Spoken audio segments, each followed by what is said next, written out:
Hello YouTube, aujourd'hui j'ai le plaisir d'accueillir ici avec vous Luc Julia. Alors vous allez me dire, mais qui est Luc Julia? Ingénieur informaticien, chercheur, ancien chercheur au CNRS puis à Stanford, qui est quand même l'un des cofondateurs de la fameuse application d'intelligence artificielle Siri. Puisque vous l'aurez compris, Luc Julia est l'un des pontes vraiment mondiaux de l'intelligence artificielle. Donc on a eu un épisode passionnant, un épisode aussi assez différent avec, je dois dire quand même, des moments où je suis sortie de ma zone de confort parce que je peux vous dire que l'intelligence artificielle c'est pas forcément mon truc, mais alors surtout les mathématiques pour une ancienne littéraire c'était franchement pas facile et pourtant je trouve que Luc a vraiment réussi à rendre très accessible des propos qui sont parfois, il faut le dire, un petit peu compliqués. Alors de quoi on a parlé aujourd'hui? De plein de choses, de son parcours bien sûr, qu'est-ce qui lui avait donné la vocation, des différences entre le monde de la recherche en France et aux États-Unis, de Siri, comment il l'avait développé pour Apple, mais également de comment constituer des équipes avec de la diversité, ce qui était un passage, je trouve, passionnant et qui peut d'ailleurs être appliqué à plein d'autres secteurs d'activité que celui de la recherche. Enfin, évidemment, on a parlé d'intelligence artificielle, des nombreuses idées reçues à ce sujet et pour finir, d'éducation. Et vous verrez dans cet épisode, Luc nous enjoint tout simplement à réfléchir avec discernement. Mais je ne vous en dis pas plus et laisse place à ma conversation avec Luc Julia.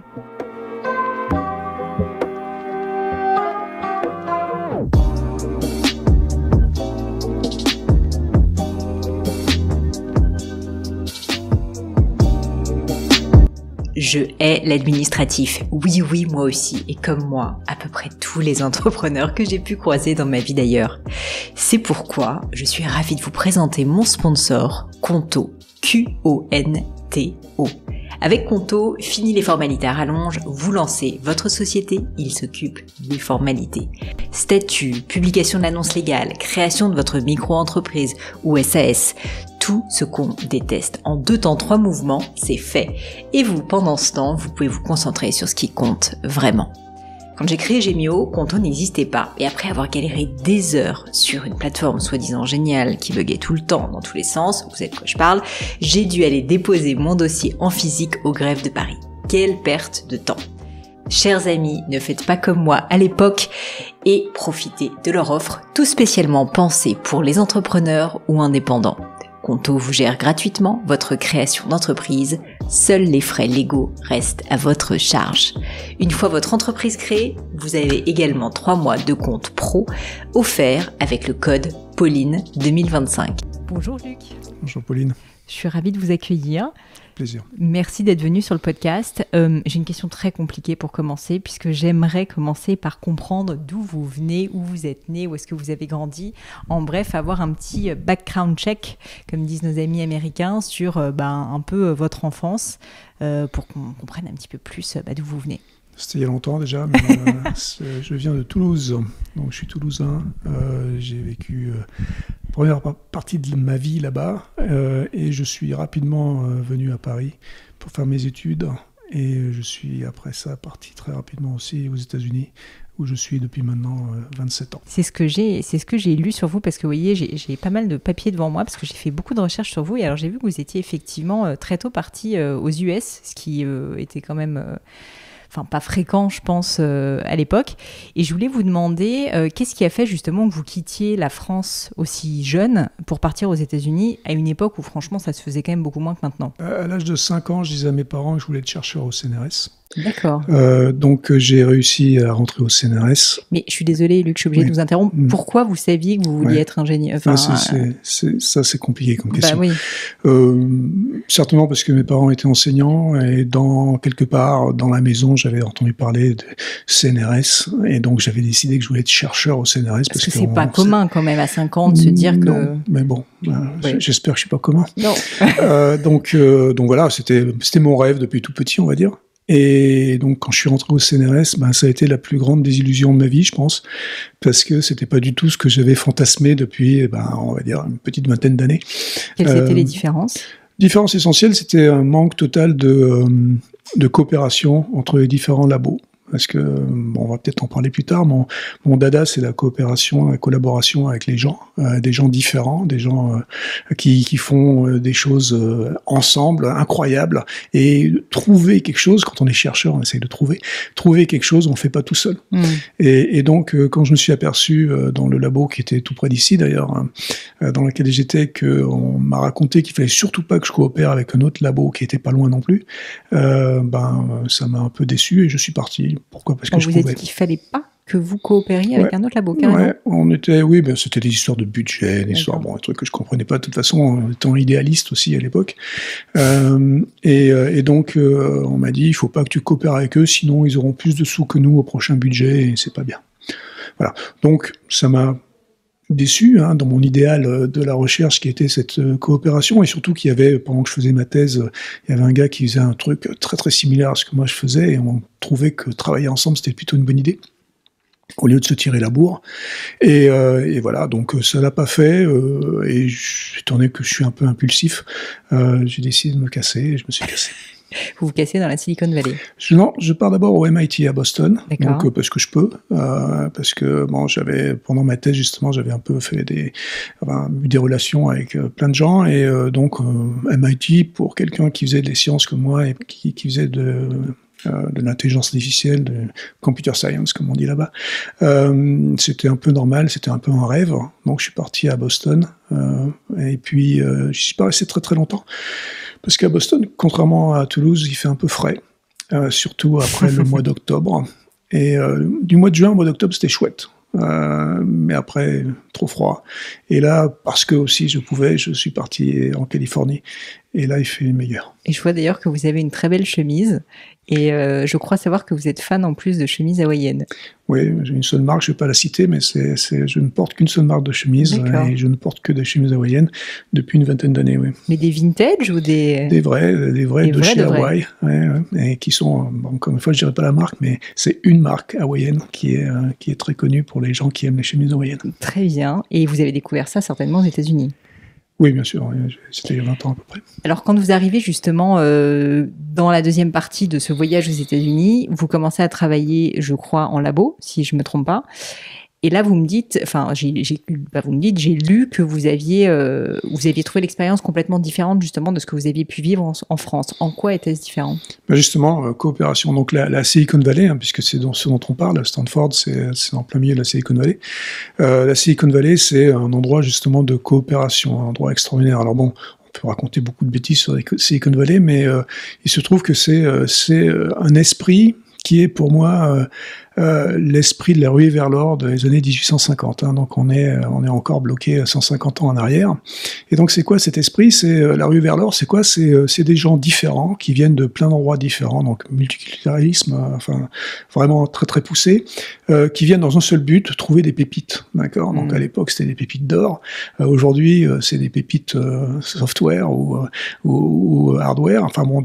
De l'électronique, de l'informatique. Mais surtout c'est des gens qui viennent s'entraider pour trouver ces pépites. Et cet esprit de la ruée vers l'or, il a pas changé. Alors c'est un melting pot, comme on dit aussi, c'est-à-dire que c'est des gens très très différents, parce que par exemple dans ma dernière équipe que j'avais là-bas, sur une centaine de personnes, j'avais 2 Américains. D'accord, donc ça veut dire qu'il y avait 98% de non-américains. Et donc du coup, ces gens venus de cultures différentes, de milieux différents, de plein d'endroits différents, ils viennent dans un seul but, et ils viennent coopérer, ils viennent s'amuser. Et une autre chose aussi, c'est que comme j'ai dit, j'étais un peu déçu par la France, par le CNRS en l'occurrence, par le labo où j'étais au moins, et parce qu'on coopérait pas. Et là, je me retrouve dans ce lieu mythique pour un informaticien qui est la Silicon Valley, et un lieu particulier à l'intérieur qui s'appelle le Xerox Park. Alors Xerox Park, c'est quoi? C'est un endroit, Xerox, on connaît la marque, mais Xerox Park, c'était un endroit de recherche où il y avait... Tout a été inventé dans l'informatique, en gros, dans les années 60. Donc c'est mythique, ça donne la chair de poule à tous les informaticiens. Et donc je me retrouve un jour là-dedans, très très tôt, c'était en janvier 94, et il y avait un meeting qui avait lieu tous les mois, qui s'appelait BKI, donc Computer Human Interaction, c'est ma spécialité, c'est l'interaction de machines. Et donc, il y avait un meeting tous les mois dans cet amphithéâtre mythique très très moche, hein, construit dans les années 70, le truc affreux, enfin. Mais vous rentrez à l'intérieur et c'est Disneyland, quoi. Et donc, vous avez là tous les gars que j'ai pu citer dans ma thèse, ils sont là en train de papoter, en train de discuter. Alors, ils ont tous à l'époque, ils ont tous 50, 60 ans, c'est des vieux pour moi. C'est incroyable. Et ils papotent, et ils discutent sur un sujet particulier, et pour faire avancer le SMIC, mais les gars, en plus, ils sont de plein de boîtes différentes. C'est-à-dire qu'ils travaillent pas tous dans la même boîte. Ils travaillent chez IBM, ils travaillent chez Microsoft, ils travaillent chez toutes les boîtes sauf Apple. On y reviendra certainement. et donc, et moi, je vois tous ces gens qui sont mes héros, en quelque sorte, hein, qui sont en train de discuter. Ils brassent des milliards. Je veux dire, toutes ces boîtes, elles brassent des sommes extraordinaires. Mais pour la science, ils travaillent ensemble. Et alors évidemment, ils vont pas partager des secrets industriels, ils sont pas complètement idiots, mais pour des points particuliers, ils se challenge, et ça a été exactement le contraire de ce qu'on m'avait entre guillemets appris au CNRS dans mon labo ici. Voilà. Donc ça a été le choc qui a fait que j'étais pas sûr de rester, en fait, franchement, aux États-Unis, je savais pas trop ce que j'allais faire, hein, à 20 et quelques années, bon, je savais pas trop ce que c'était. Mais là, c'est ce jour-là, je pense que je me suis dit, waouh, c'est ici que je suis et que je vais rester pendant un petit moment. C'est incroyable comme histoire. J'imagine qu'à l'époque, vous avez dû ressentir, un tel engouement en fait pour cette envie de partage, quoi. Ça a dû être quelque chose. Je voulais vous demander, pour parler un tout petit peu de moi, j'ai fait des études littéraires et il se trouve que j'ai fait l'ENS, qui est pas très loin d'ici. Et à l'époque où j'y étais, j'étais assez choquée de voir qu'on s'intéressait beaucoup à des sujets qui étaient assez, théoriques, souvent, pas très appliqués dans la vraie vie. Et moi, ça m'a profondément embêtée. C'est d'ailleurs pour ça que j'ai quitté, que j'ai renoncé, etc., à toutes ces études. Et j'ai la sensation qu'aux États-Unis, notamment dans la Silicon Valley, justement, c'est l'inverse. Et qu'il y a un peu de deux visions qui s'affrontent, mais peut-être que je me trompe et j'aimerais votre avis là-dessus, sur une vision très fondamentale de la science, ou de la littérature, peu importe, et à l'inverse, beaucoup plus appliquée aux États-Unis. La recherche fondamentale est nécessaire. D'accord, donc il faut de toute façon quelque part avoir des gens qui vont s'appliquer à creuser un problème très en profondeur et aller en chercher les détails extraordinaires. Mais c'est vrai que moi, ce que j'aime bien dans la Silicon Valley et ce qui est aussi au MIT, c'est une recherche qui est un peu plus appliquée effectivement, dans laquelle on va créer des choses. Moi, j'aime bien dire que je crée des choses pour les vrais gens. D'accord, donc pour ça, il faut appliquer effectivement la science, les sciences, pour pouvoir trouver des choses qui vont être complètement opérationnelles, complètement pratiques pour ces gens-là. D'accord. Donc effectivement, ma science à moi, ce que je fais, c'est beaucoup plus appliqué que ce que peuvent faire des gens qui vont être dans le fondamental. Pourquoi j'aime pas trop le fondamental aussi? Encore une fois, je le respecte, mais j'aime pas trop ça, le faire moi-même, parce que il y a pas cette multidisciplinarité dont je parlais un peu tout à l'heure aussi, ce multiculturalisme, il est beaucoup plus difficile à appliquer. Parce que par définition, quand vous cherchez quelque chose en particulier, dans une manière très très profonde, que vous faites du fondamental, vous sortez pas vraiment de votre domaine.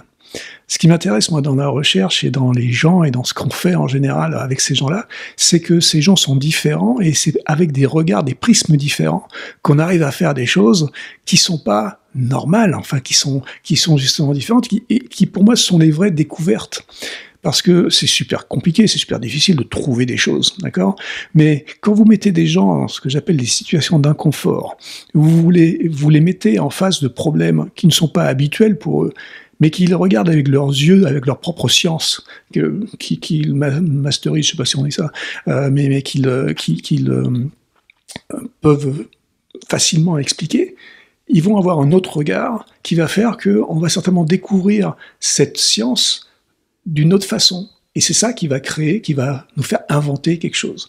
Et cette histoire de vouloir être chercheur quand j'avais 5 ans, pour moi, être chercheur, c'est découvrir des choses, c'est trouver des choses. C'est pas tellement chercher, c'est surtout trouver qui est intéressant.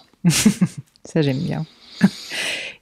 Vous parlez de créer des ponts, quoi, si je résume.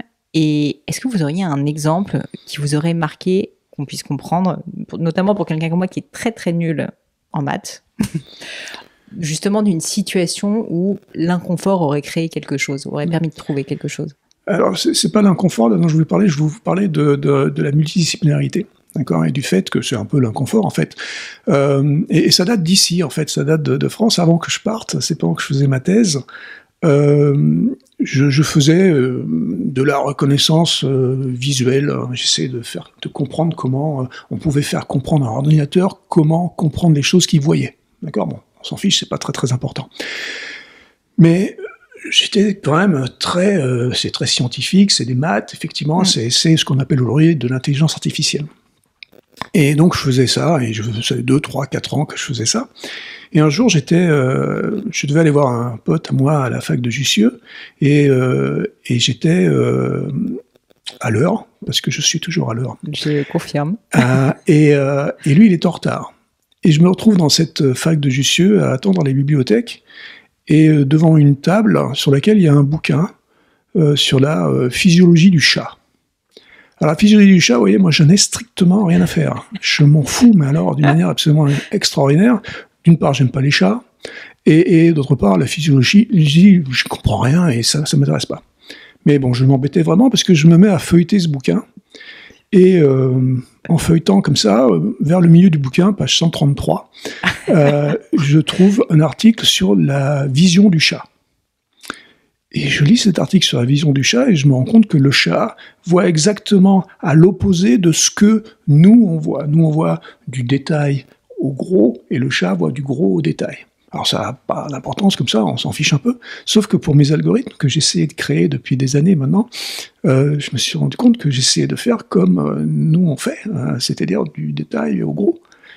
Et ça m'a intrigué un peu. Mon pote est arrivé, on est allé manger, et le soir, je me suis rappelé de cet article et j'ai implémenté un algorithme qui ressemblait un peu à ce que j'avais compris de la vision du chat. Et mon algorithme a performé 1000 fois mieux que ce qu'il avait jamais performé avant. 1000 fois, c'est pas une blague, c'est vraiment 1000 fois mieux. Et voilà, c'est ce jour-là, je me suis dit, regardez avec les yeux de quelqu'un d'autre, avec une autre science, avec une autre façon de voir le monde, c'est pas mal aussi. Donc cette multidisciplinarité m'est venue une philosophie depuis. Et dans toutes mes équipes depuis maintenant une trentaine d'années, j'injecte toujours des gens différents, non seulement par leur culture, comme j'ai dit tout à l'heure, mais aussi par leur spécialité. Et ça va loin, parce que on parlera certainement de Siri tout à l'heure. Dans Siri, j'ai mis des scénaristes de Hollywood. Je veux dire, vraiment, c'est des trucs... oui, ça n'a rien à voir avec, évidemment, les gens qui font la reconnaissance de la parole.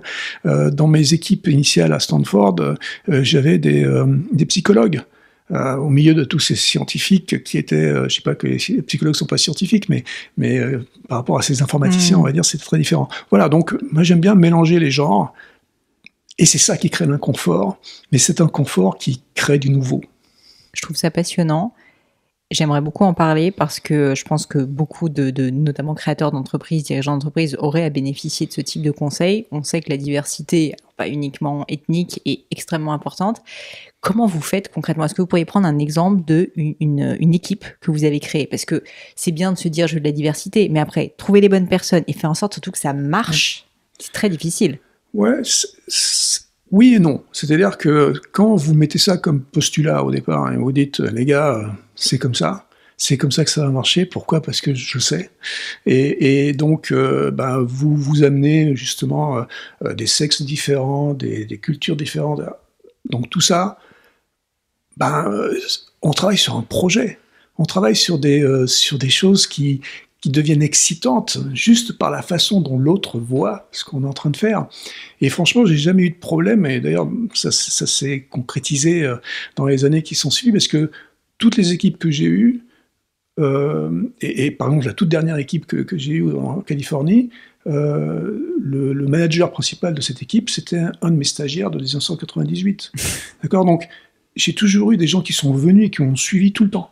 Et justement, à cause de cette petite différence qui faisait qu'on était, je vais pas dire on était une famille, il faut pas exagérer, mais je veux dire, on était dans cet état où il n'y avait pas de conflit, en fait. Franchement, en presque 30 ans, j'ai jamais eu à manager des conflits énormes, et j'ai pratiquement jamais viré personne. Ce qui est aussi relativement intéressant. Alors, ça ne veut pas dire que j'ai réussi tout le temps mes recrutements, mais les recrutements aussi, j'avais une chance de pouvoir les faire dans le temps long. C'est-à-dire que je suis incapable, dans une interview d'1 heure, de savoir si la personne est bonne ou pas, j'en sais rien. Par contre, j'ai la chance de pouvoir faire des recrutements de 6 mois. C'est-à-dire que je faisais des stages, en gros. Et donc, les stagiaires, bosser, voilà, je les ai bossés pendant 6 mois, et puis au bout de 1, 2, 3 mois, je commençais à comprendre si la personne pouvait s'adapter à ce genre d'environnement, parce qu'effectivement, c'est pas facile, mais il y en a très très peu qui sont partis, franchement. Et donc ça, pour vous donner un exemple, de la psychologue, par exemple, la première que j'ai engagée en 95 ou 96 à Stanford, c'était une personne qui était un peu étonnée que je l'approche, parce que elle se retrouve dans ce milieu d'informaticiens. Alors, c'était des informaticiens différents aussi, dans le sens où ils venaient à l'intérieur de l'informatique, il y a plein de disciplines différentes, et donc ils venaient, eux, justement, déjà de disciplines différentes. Donc je les ai mélangés dans l'informatique. Et là, en plus, donc je rajoute cette psychologue. Alors eux, ils me prennent pour un taré, évidemment, d'amener une personne comme ça. Et elle se demande un peu ce qu'elle fait au début, mais bon, elle a compris que on était en train de créer des produits pour les vrais gens, comme je le disais tout à l'heure. Et donc ça veut dire quoi? Ça veut dire que pour créer ces produits, il fallait vraiment se mettre dans les in the shoes, dans les chaussures. Je ne sais pas si on dit ça en français, mais dans les baskets, ouais. Je crois qu'on dit se mettre dans les baskets de quelqu'un. Dans les baskets, voilà. Donc il fallait se mettre dans les baskets de la personne. Et donc une psychologue, c'était parfait pour ça, parce elle avait une vision de personnalité vachement différente. D'accord ? Et donc, elle pouvait se mettre avec une seule personne, je pouvais réussir à avoir un panel de vrais gens qui pouvaient me permettre de savoir comment les gens allaient réagir en face de ce produit. Donc, en fait, ça faisait du sens d'avoir une personne comme ça. Et les ingénieurs se sont vite habitués, parce qu'elle a fait partie de l'équipe immédiatement et il n'y a pas eu de problème. Donc ça veut dire que vous, quand même, au niveau de la conception, on va dire, de l'équipe, vous réfléchissez quand même en amont, évidemment, à vous dire, ok, là, je suis en train de faire tel produit, je sais pas, prenons l'exemple de Siri. Pourquoi avoir des scénaristes hollywoodiens oui, alors là, je vous raconterai l'histoire du scénariste hollywoodien, mais oui, effectivement, on réfléchit à quelque chose, puis il y a une raison pour laquelle on va prendre ces gens-là. Par exemple, j'ai jamais eu le besoin d'embaucher un boulanger, d'accord ? Bon, c'est comme ça, mais peut-être qu'un jour ça arrivera. Donc, mais ouais, on découvre le besoin en fonction de ce qu'on est en train de faire aussi. Hyper intéressant. Pour revenir à votre parcours, vous êtes à Stanford et vous commencez à travailler assez vite donc pour diverses entreprises. Je ne sais pas d'ailleurs quelle est la première entreprise pour laquelle vous avez bossé. C'est Apple justement ? Non. La première entreprise c'était Stanford Research Institute, donc c'était un labo de recherche. Donc j'ai fait ce que je voulais faire, c'est de la recherche. Je voulais être chercheur au CNRS. Et finalement, je me suis retrouvé chercheur à Stanford. Et donc le Stanford Research Institute, c'est un labo multidisciplinaire, mais la différence avec le CNRS, c'est que c'est un labo sur un site. Donc c'est à côté de Stanford, et c'est 3000, à l'époque 3000 chercheurs, je ne sais pas combien ils sont maintenant, à l'époque 3000 chercheurs qui étaient sur un site et qui travaillaient sur des problèmes particuliers. Et donc je me suis retrouvé dans une équipe de reconnaissance de la parole au départ, d'intelligence artificielle et de reconnaissance de la parole. Puis après j'ai créé mon propre labo. Donc j'ai eu la chance qu'on me donne les clés relativement rapidement, au bout de 2-3 ans. Mon manager m'a dit toi t'es gentil, tu bosses comme un fou, fais ton labo. Alors, évidemment, j'avais le schéma intellectuel du CNRS, chercheur 1, chercheur 2, directeur 1, directeur 2. Donc et là il me dit prends les clés et fais un labo. Je dis je sais pas comment on fait, mais t'en fais pas. Donc il me donne un peu de sous et il me dit surtout va chercher les gens que tu veux. Et c'est là que je savais déjà, mon idée c'était d'aller piquer un peu des gens différents. Et donc je suis allé piquer des gens un peu différents dans tous les différents labos et une quinzaine de personnes au début. Au début on a commencé un lab qui s'appelait CHIC. Donc c'était très français, Computer Human Interaction Center. J'aime beaucoup les acronymes. Donc ça voulait dire quelque chose et c'était chic en même temps. Et donc c'était rigolo. Et voilà, donc j'ai créé ce labo avec celui qui est devenu le co-créateur de Siri. Et on a fait ça pendant 3-4 ans pour commencer. Ça, c'était l'époque donc, de recherche. Donc, c'était ma première partie de vie entre la France et vie professionnelle entre la France et là-bas. C'était 10 ans de recherche. Après ça, j'ai fait 10 ans de start-up. Parce que dans la Silicon Valley, si vous ne faites pas les start-up, vous êtes un bouffon. Donc, j'ai fait 10 ans de start-up, 4-5 start-up. Et puis après, j'ai fait 10 ans de grosses boîtes. D'accord, donc j'aime bien faire des trucs de 10 ans parce que je peux. Pardon ? Et les 10 prochaines années? Bah, je vous le dirai bientôt. Ouais. Vous m'avez parlé à plusieurs reprises donc de Siri. Évidemment, il fallait qu'on en parle. Donc, je reviens à cette question. Pourquoi avoir pris des scénaristes de Hollywood pour créer Siri ? Alors, un autre truc, alors je veux pas paraître le gars hyper modeste, machin et tout ça, c'est pas ça, mais on savait que ça marchait pas. D'accord ? Donc il faut être très clair quand même. On est dans les années 90 maintenant, hein, encore Siri, ça date de 97, même si c'est arrivé dans le grand public en 2011. Ça date de 97, les brevets avec Adam Shire, le gars dont je parlais tout à l'heure. En 97, on crée un machin qui fait la reconnaissance de la parole, donc on appelait ça The Assistant. D'accord ? Donc c'était un assistant vocal qui devait nous aider à naviguer Internet. D'accord ? Donc c'était le but. Ça marchait pas du tout. Enfin, ça marchait pas bien. Ça marchait à 80% à peu près, comme tous les reconnaisseurs vocaux à l'époque. Même on n'était certainement pas dans les meilleurs. D'accord ? Et donc du coup, au lieu de dire on est les meilleurs, on a dit on n'est pas très bon, mais on va rajouter un petit truc qui va faire marrer les gens. Et donc c'est quoi ? C'est que... Il y a un peu de marketing dans la recherche en fait. Ouais, quand vous savez que vous n'êtes pas bon, il faut trouver autre chose, quoi. Et donc là, on a dit, ce qu'on va faire, c'est que on va créer, on a mis des mots depuis dessus, on va créer, au lieu de l'intelligence artificielle d'un assistant, on va créer la stupidité artificielle. Et la stupidité artificielle, c'est quoi ? C'est ce que j'appelle la théorie de la boîte de nuit. Alors bon, je vais m'étaler un peu sur la théorie de la boîte de nuit. Parce que le nom déjà me plaît. Voilà, alors, la théorie de la boîte de nuit, elle est assez simple. Vous êtes dans une boîte de nuit, il y a beaucoup de bruit, d'accord ? Et puis vous êtes en discussion avec quelqu'un qui vous intéresse, d'accord ? Comme ça, vous discutez. Puis il y a beaucoup de bruit et vous comprenez à peu près justement 80% de ce qu'elle vous dit, cette personne, d'accord ? Mais vous, vous êtes quand même intéressé, donc vous restez là comme ça. Et puis au bout d'un moment, c'est à vous de parler.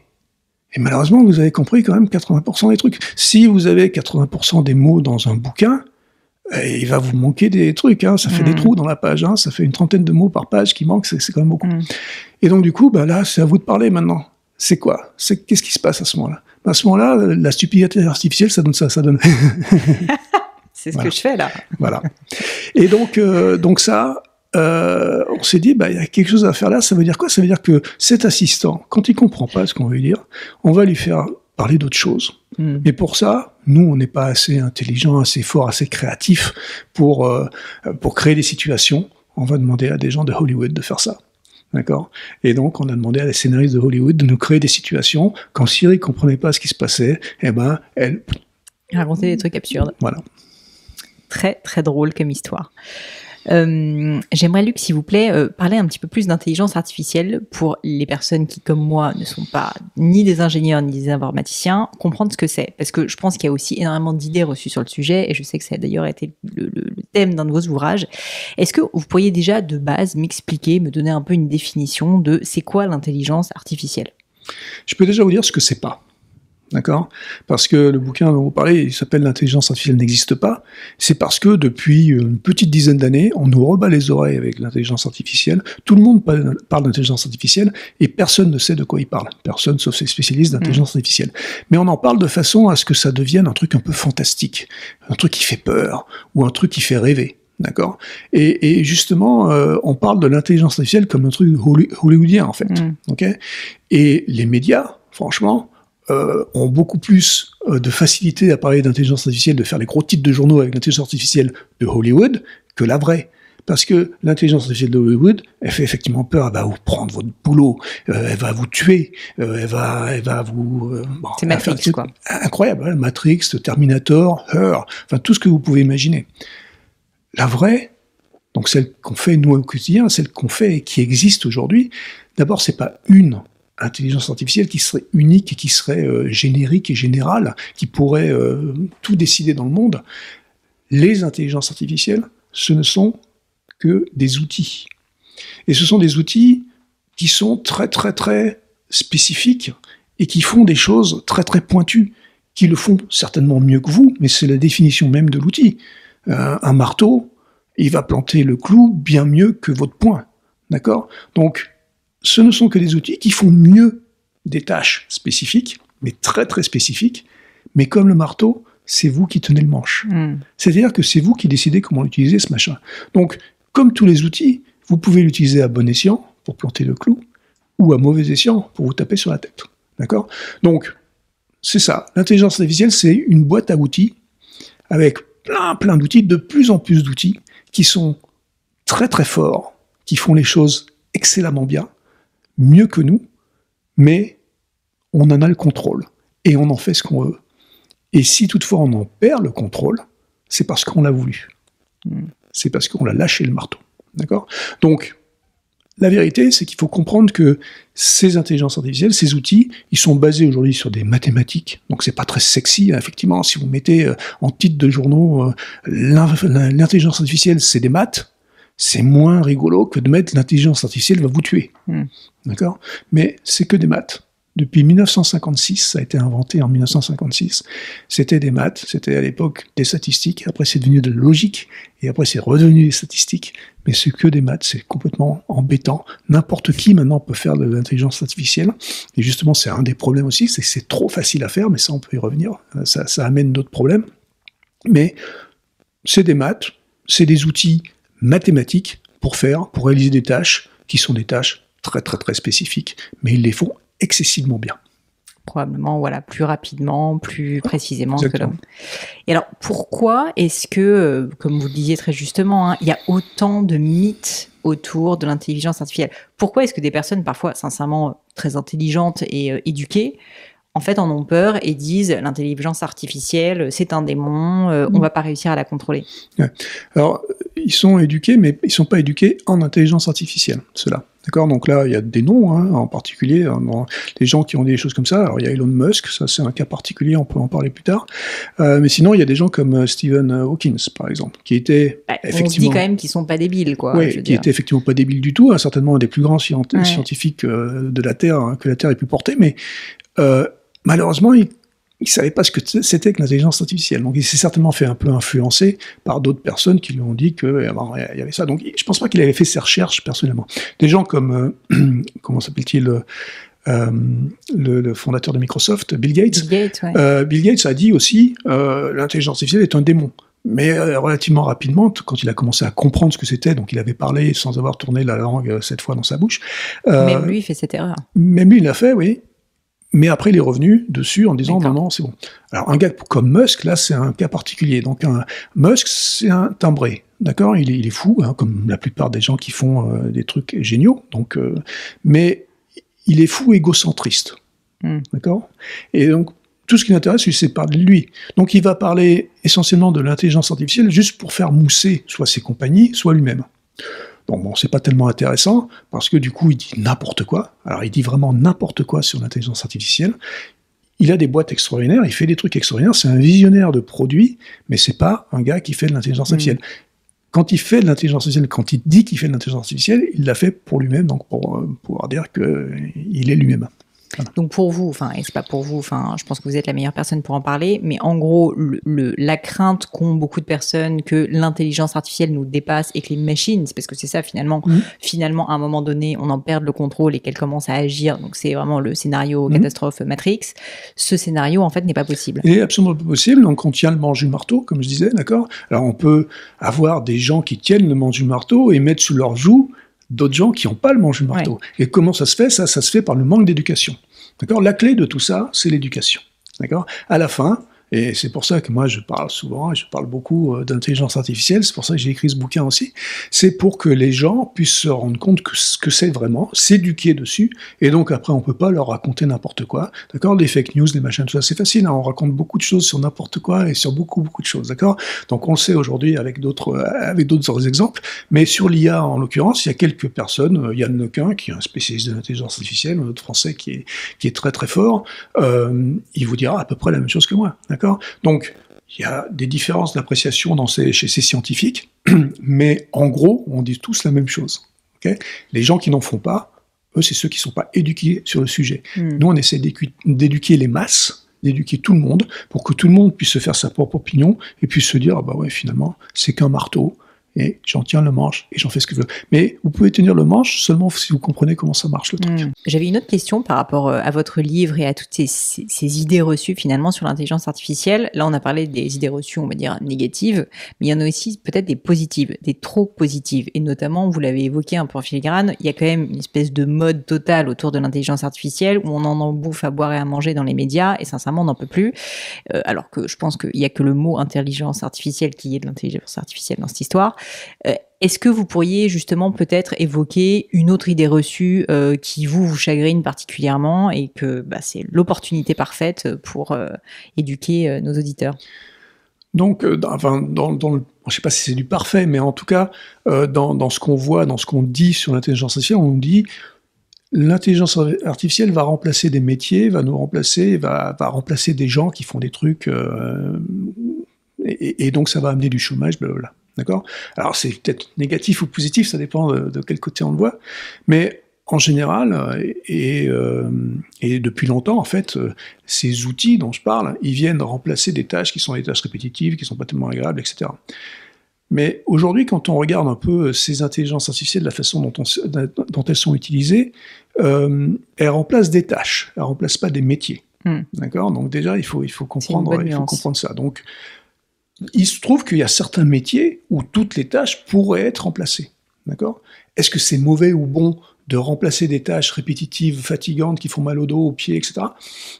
Encore une fois, on peut en discuter. Moi, je pense que c'est plutôt bien. C'est d'autant mieux si on s'éduque sur le fait que c'est possible que ces tâches et ces métiers soient remplacés, pour pouvoir les remplacer avec d'autres métiers. Parce que quand vous demandez à des sociologues, cette fois-ci, qui vont étudier les métiers et la façon dont la société évolue en général, ils vont vous dire, de toute façon, depuis la nuit des temps, les métiers sont petit à petit remplacés, d'accord ? Les tâches et les métiers sont remplacés, et on en crée des nouveaux.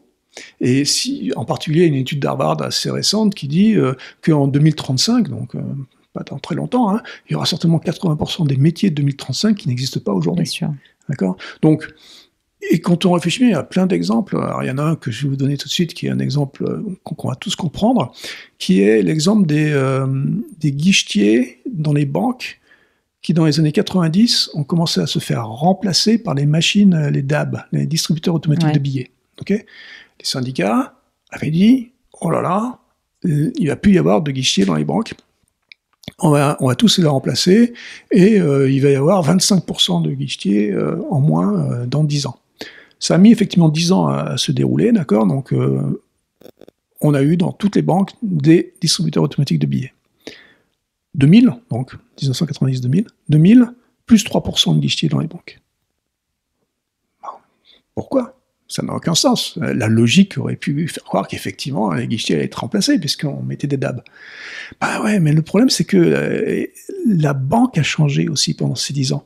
La banque est devenue quelque chose d'autre, la banque est devenue un assureur, la banque est devenue d'autres choses, et donc ces guichetiers sont devenus des gens qui vendaient maintenant de l'assurance, qui, ils distribuaient plus de billets, mais ils étaient plus des conseillers, des choses comme ça. Et si vous demandez à ces gens, justement, qui sont devenus distributeurs de billets, ils sont devenus associés à une vente de produits banquiers ou produits d'assurance, etc., leur métier a évolué et est beaucoup plus agréable, et ils sont beaucoup plus contents.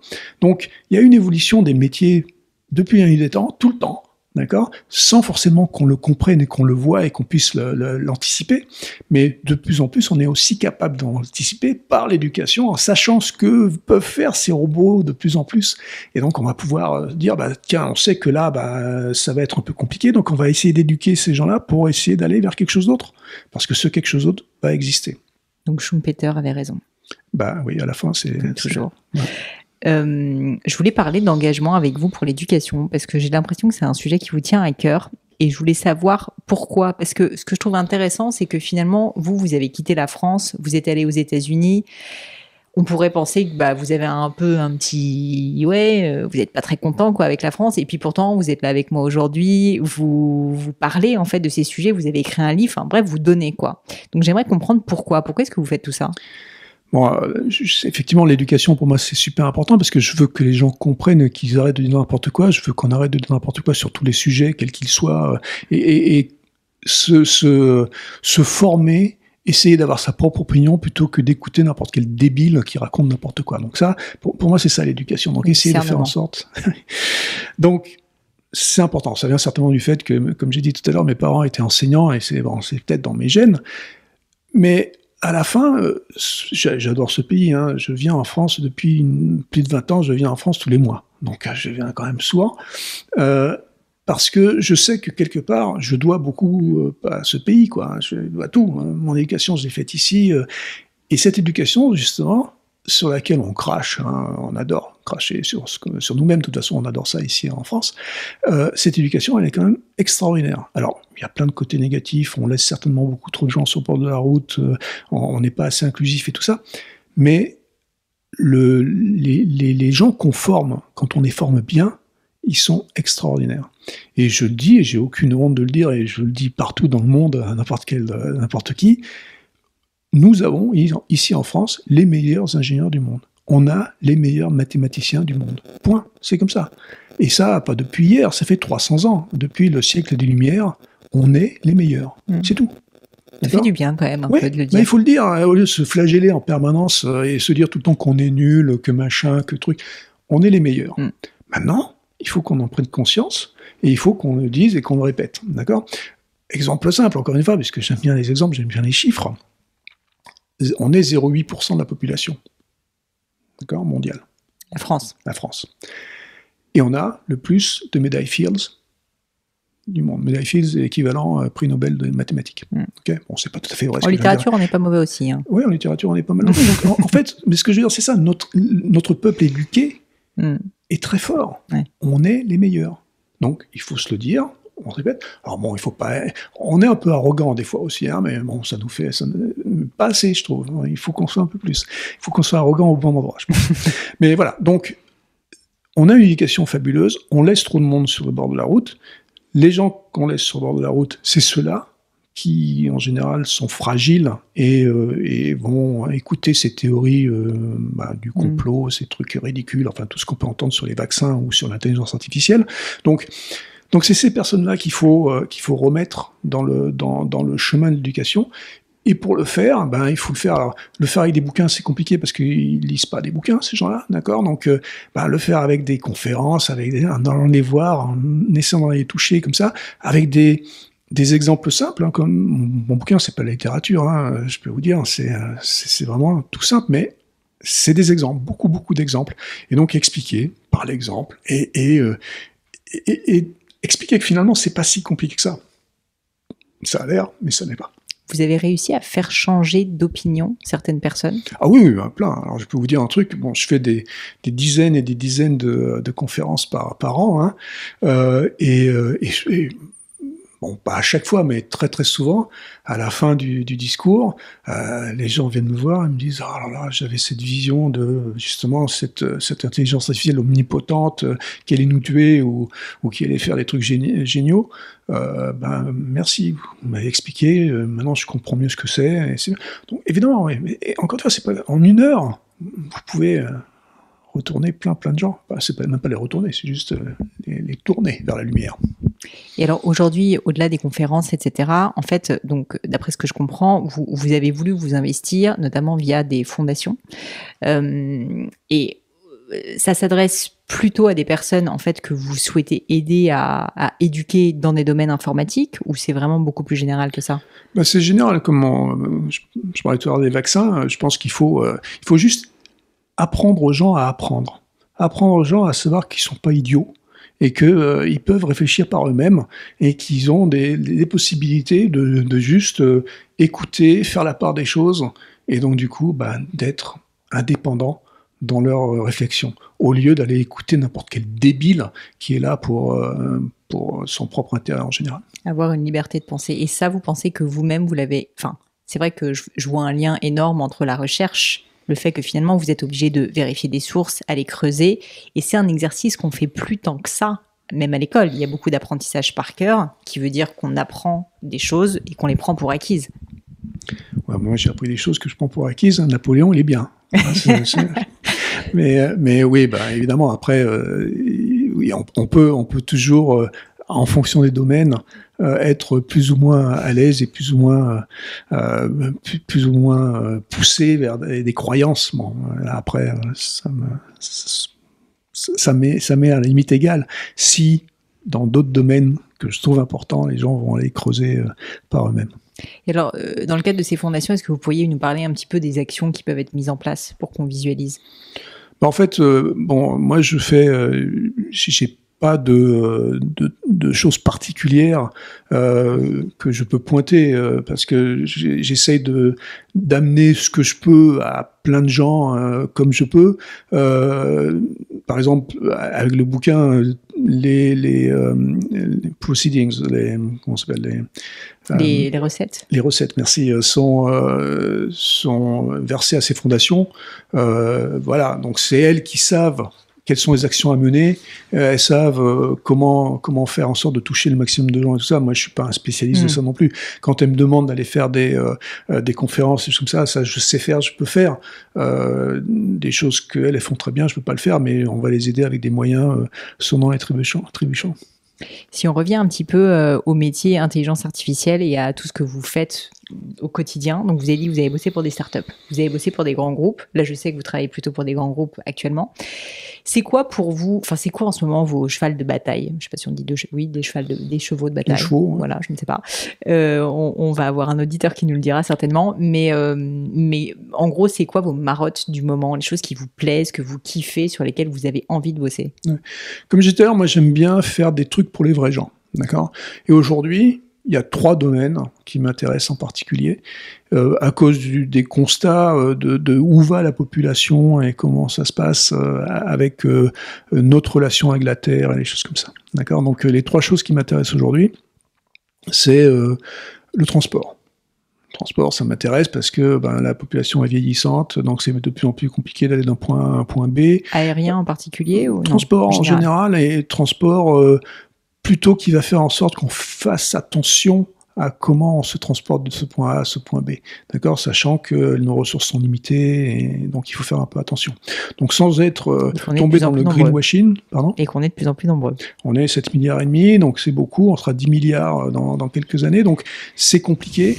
Notre Terre, elle est toute petite finalement, et on est en train de la faire péter, d'accord. Donc comprendre comment faire en sorte de pouvoir donner la possibilité à de plus en plus de gens de se déplacer, mais dans des conditions qui font qu'on va pas faire péter la Terre.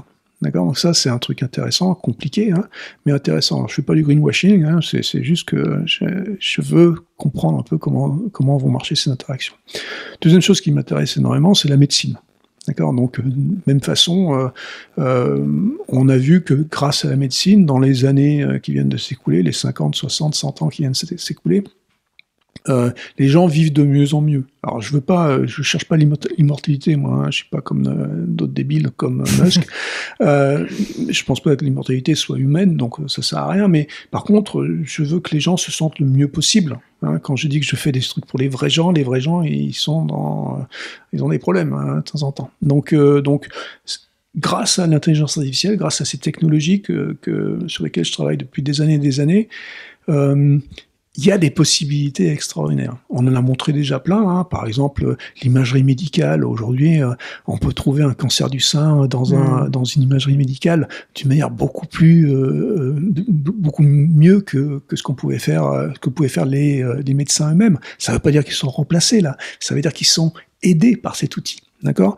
Donc ça c'est un exemple. Un autre exemple, on a découvert il n'y a pas tellement longtemps, il y a une vingtaine d'années, le génome, d'accord ? Donc on a compris les séquences d'ADN et tout ça.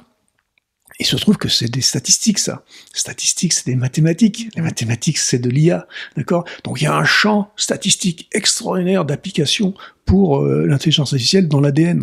Vous allez avoir du débat là encore, c'est pas pour aller changer les choses, c'est pour aller comprendre les choses. C'est parce que l'objectif, c'est de comprendre une maladie avant qu'elle arrive. Quand vous allez chercher dans une image le début d'un cancer, vous n'allez pas changer le cancer. Vous savez qu'il est là. Il vaut mieux savoir que pas savoir, parce qu'au bout d'un moment, c'est trop tard. Et là, c'est exactement pareil. Dans l'ADN, c'est un champ statistique fabuleux, mais c'est très très compliqué. Mais étant donné que ça match très très bien avec l'intelligence artificielle, vous allez pouvoir savoir des choses bien avant. D'accord ? Alors, il y a un débat peut-être qui est, est-ce qu'on veut savoir ou pas ?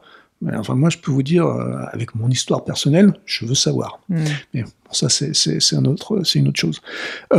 Donc ça, c'est la médecine, c'est une autre chose. Et puis après, il y a la vie de tous les jours. La vie de tous les jours, la science dans la vie de tous les jours. Et en l'occurrence, dans ce dont j'ai parlé un tout petit peu en parlant des transports et de cette terre qu'on est en train de piller. Hein.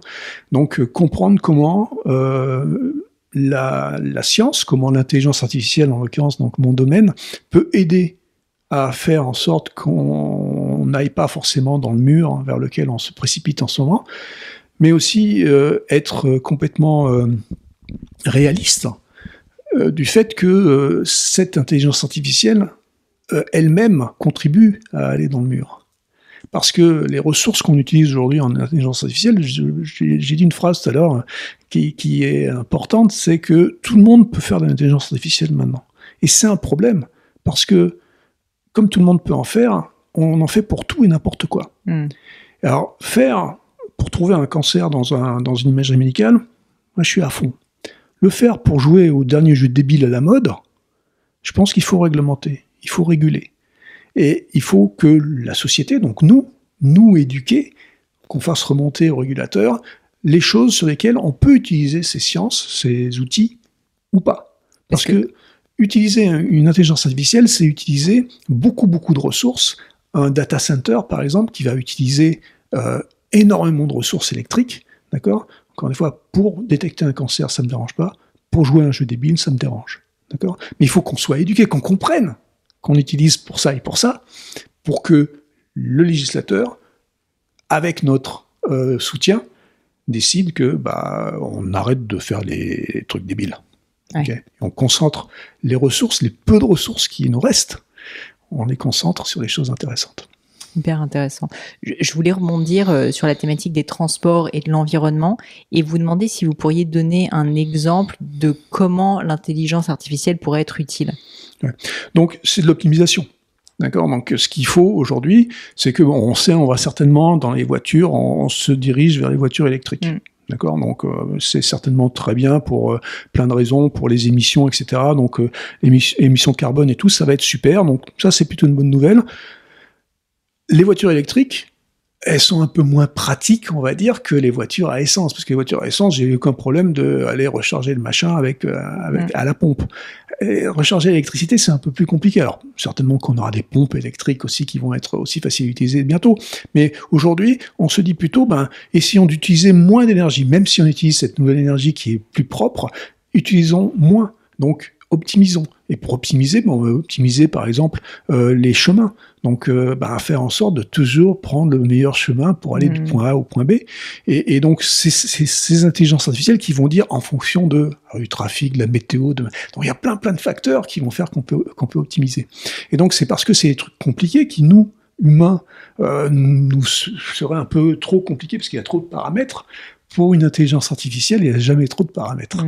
D'accord ? Donc, on lui balance tout ça, et elle va nous dire, regarde, là, tu vas faire de là à là, et tu vas économiser tant.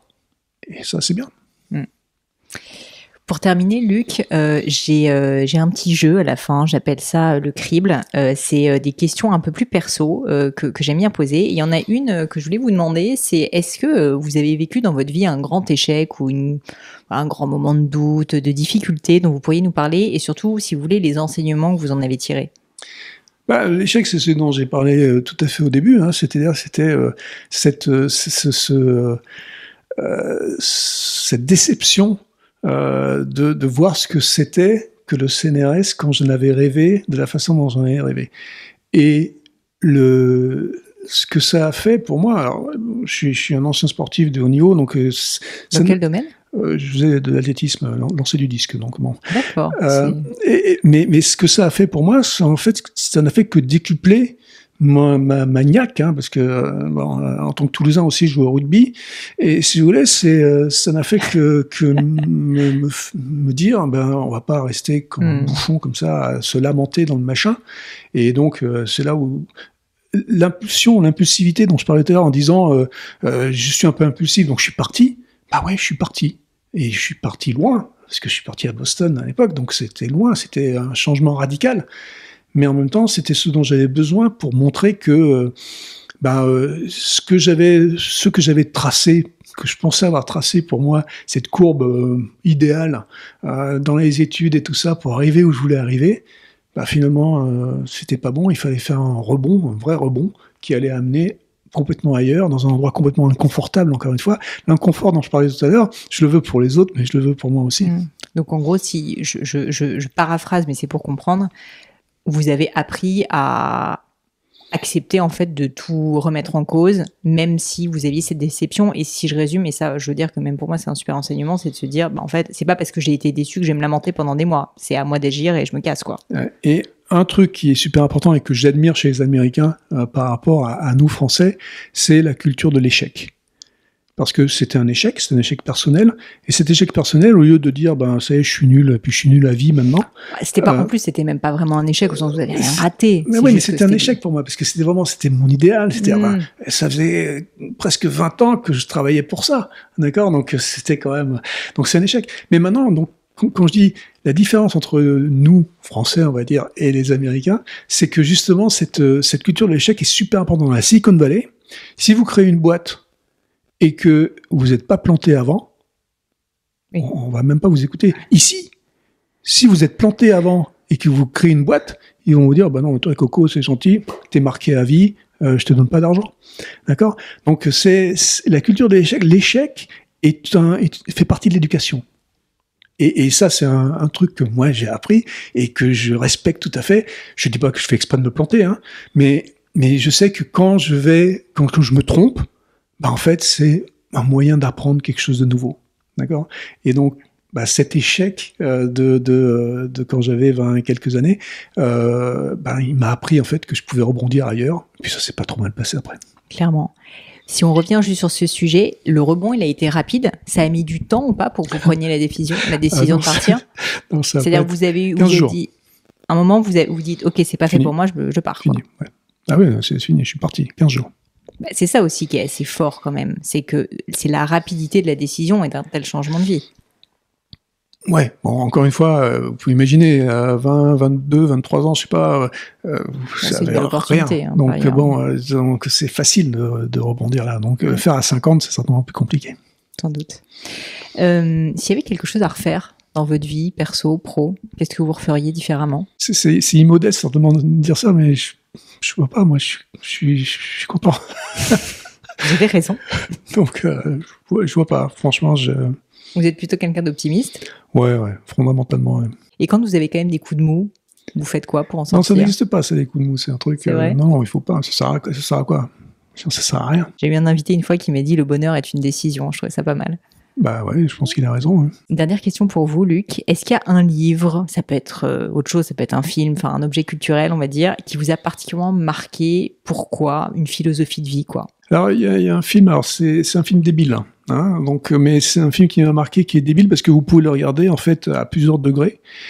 Et donc, il vous apprend que finalement, l'éducation est importante. C'est quoi ce film? Ça s'appelle Idiocratie. Donc c'est un film débile, c'est un film américain qui date de 2003. La seule bonne nouvelle dans l'histoire, c'est qu'il doit faire à peu près 70 minutes, donc il est assez court. Mais, alors c'est complètement idiot, hein, c'est vraiment complètement idiot, mais je vous le conseille, hein, vraiment. Je pense qu'il est sur toutes les plateformes possibles, imaginables. C'est un film qui était fait donc dans les années 2003, dans les années Bush, vous voyez, et donc dans les années où Bush coupait tous les budgets de l'éducation aux États-Unis pour justement rendre les gens débiles. D'accord? Et ça a donné Trump quand même après. Hein. Il faut quand même comprendre que 20 ans plus tard, ce qui a donné Trump, c'était la politique de Bush aux États-Unis pour l'éducation. Et ça, justement, maintenant, quand vous relisez ça à l'aune de ce qu'on a dit tout à l'heure, l'éducation est super importante et il faut pas que les gens deviennent débiles, parce que l'idiocratie, ça crée une société d'idiots. Mais c'est pas que des idiots. Il y en a quelque part qui, eux, sont éduqués. Eux, ils savent. Et ils vous mettent sous leur joug, justement, et ça devient une dictature. Et c'est une dictature par l'intellect, en quelque sorte, qui est super triste. Parce que vous vous rendez compte que, eux, ça va bien. Mais ils ont créé, donc, des débiles, qui font tout ce qu'ils veulent, et qui comprennent rien, et qui sont, complètement idiots. J'étais tombée sur un article assez flippant qui expliquait que les États-Unis, il y a encore une dizaine d'années, étaient dans les 3 premiers, vous savez, sur le rapport PISA en termes d'éducation, et maintenant étaient 30e en dessous d'un certain nombre de pays qui sont des pays en voie de développement. Et effectivement, je pense que, alors j'espère que la France n'est pas en aussi mauvaise voie, mais je pense qu'il y a un vrai travail à faire. Et je pense qu'il y a aussi, je ne sais pas ce que vous en pensez, mais une responsabilité personnelle de chacun de vouloir s'éduquer, parce que c'est bien de demander à l'État de le faire, mais on peut aussi essayer de le faire soi-même, si on en a les moyens, bien sûr. Ouais, bien sûr, mais la responsabilité des parents est importante là. Hein, donc, mais bon, encore une fois, on peut rentrer dans un dans un comment on appelle ça débat. Non, ça y est, je pomme complètement. Bon, dites-le en anglais si vous voulez. Non, mais je l'ai pas, je l'avez l'ai pas en espagnol, je l'ai pas en russe, rien du tout. Bon, je l'ai pas. Mais On peut rentrer dans quelque chose. Ouais, dans quelque chose qui est un cercle vicieux, voilà, qui fait que les parents s'éduquent pas, ils ont pas envie d'éduquer leurs enfants, blablabla, et puis bon, là, on rentre dans des générations perdues. Donc c'est compliqué. Et c'est pour ça que quand je parlais tout à l'heure il faut faire super attention aux gens qu'on laisse sur le bord du chemin. On en laisse de plus en plus en France parce qu'on aime nos élites quand même. Et le travail qu'il faut faire, c'est certainement là-dessus aujourd'hui, plus que de dire que on est nul. Il faut dire on est très bon, mais il faudrait qu'on soit plus encore à être très bon. Surtout dans une démocratie. Ouais. Luc, c'était passionnant. Je vous remercie. Est-ce que vous avez un dernier mot à nous dire avant que je vous demande où est-ce qu'on peut vous retrouver ? Vous n'êtes pas du tout obligé, mais je sais pas, un message, un cri du cœur que vous voulez partager avec nous ? Non, mais je pense que c'est ce que j'ai répété 1000 fois pendant cette intervention ici. C'est éduquons-nous, et soyons critiques envers ce qu'on lit et ce qu'on écoute, et essayons de faire notre propre opinion, quoi. Merci Luc. Si on veut vous retrouver sur le monde merveilleux du web, on ne vous retrouve pas en fait. On vous cherche, mais on ne vous trouve pas. Non. Très bien. Merci beaucoup. Avec plaisir.